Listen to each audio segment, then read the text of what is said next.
Slovenski ljudski stranki smo mnenja, da je rebalans proračuna za leto 2009 izrazito nevarčevalen. Veliko je sicer bilo v preteklosti govora o varčevanju na temo reprezentance, o kavicah in tako naprej, tudi o znamenitih 30 varčevalnih ukrepih vlade in kljub temu imamo na mizi torej rebalans, ki je, kot sem dejal, nevarčevalen.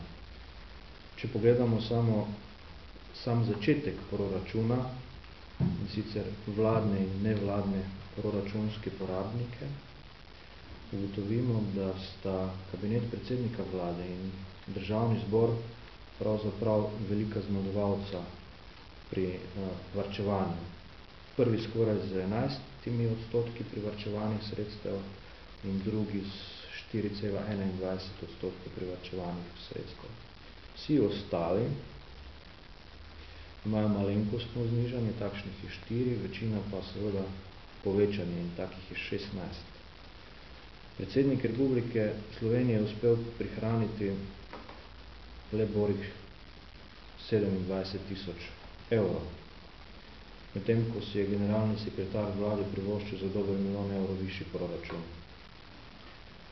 Izstopata tudi še protikorupcijska komisija s 118% povečanjem, pa recimo, da je tu delno zadeva upravičena, čeprav smo mnenjem, da bi v tej krizi bilo recimo 50% povečanje dovolj.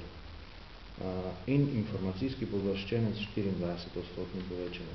Torej, zgled, ki ga je dal predsednik vlade in državni zbor, je pravzaprav s tem rebalansom šel po gobe in si ga pravzaprav lahko vtaknemo tudi za klobuk. Nismo naredili ničesar. Birokracija tokrat seveda ponovno slavi in se nam smeji v brk. Zase je poskrbela, za ostalo pa jih pravzaprav ne zanima. Govorim o nesprejemljivih povišanjih na nekaterih postavkah, kot so materialni stroški, investicije, investicijsko vzdrževanje, še in še. Gre za segment v proračunu, ko govorimo o odhodkih, segment izdatki za blago in storitve, ki je težak pravzaprav milijardo evrov.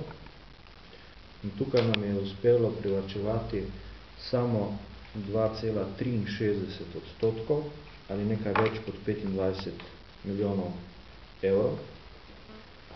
Ob dejstvu, da so eni privarčevali več, mnogi pa bodo tudi zapravili bistveno več. Torej, pri tej sestavi tega rebalansa preprosto nismo imeli neke skupne, ali pa niso imeli, pravzaprav tako moram reči, vlada ni imela neke skupne strategije, nekega skupnega cilja, ki bi bil seveda za vse porabnike enak. Vem, kako se pripravljajo takšni proračun in tokrat žal nimamo nekoga, ki bi udaril po mizi. Ki bi pravzaprav udaril po mizi tako, da bi ta miza na 2,5 padla in da bi s tem ustavil konje. Več kot očitno je, da nam v vladi primanjkujejo gospodarstveniki. Z vsem spoštovanjem seveda do univerzitetnih profesorjev in vseh ostalih članov vlade, ampak več kot očitno je, da ne vedo, kako se je potrebno obnašati, ko je recimo ena gospodarska družba v krizi. Sam to dobro vem iz lastnih izkušenj in takrat se seveda stroški režejo po dolgem in počez.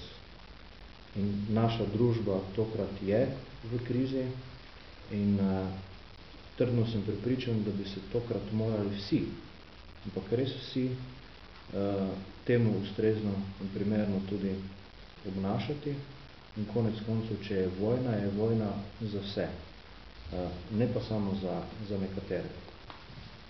Prepričan sem, da je v tem segmentu, o katerem govorim, to je postavka 402, izdatki za blago in storitve, kot sem rekel, težka milijardo evrov, da bi se na tem segmentu bilo možno prihraniti najmanj 10%, kar pomeni 100 milijonov evrov, ne pa samo 25.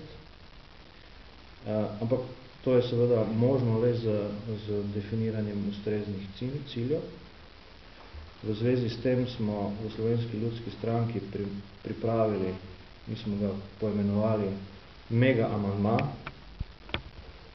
kjer bomo poskušali seveda v tem smislu vsaj del sredstev prihraniti in posledično doseči to, da bo potrebno manjše zadolževanje, oziroma da bodo se ta sredstva seveda lahko uporabila za motiviranje slovenskega gospodarstva. Dejstvo je, da v tem trenutku v celoti tega predloga ne moremo realizirati, zato ker pač vse postavke niso odprte, torej lahko amandmiramo samo tiste, ki so odprte.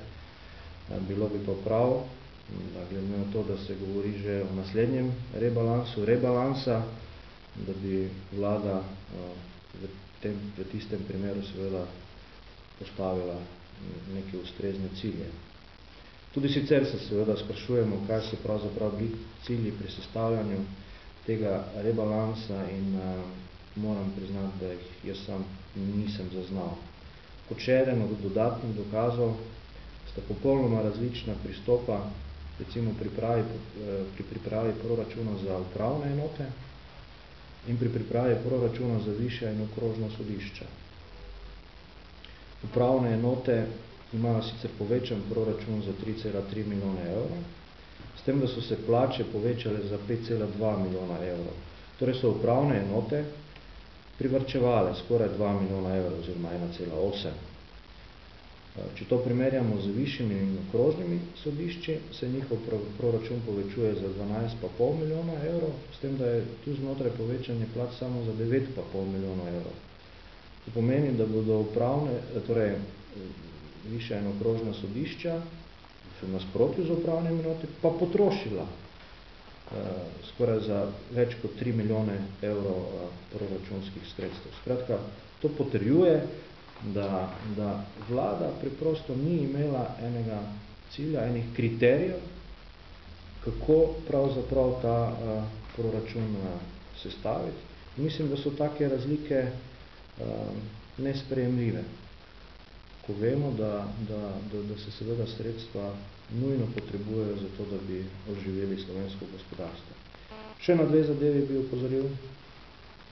Izgleda celo na politično razdeljen denar med ministrstvi.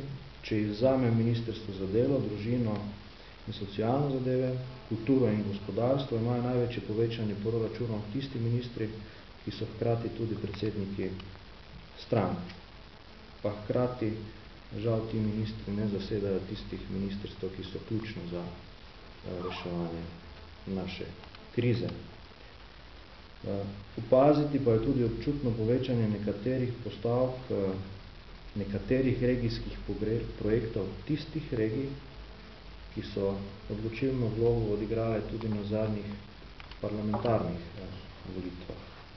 Te regije so dobile nekatere popolnoma nove postavke, ki jih v proračunu za leto 2009 ni bilo. Skratka, poudarjamo področje varčevanja. Varčevanje zato, da bi lahko privarčevana sredstva namenili v oživljanje gospodarstva ali pa v tiste investicije, ki dajo seveda v tej krizi največjo dodano vrednost. Toliko.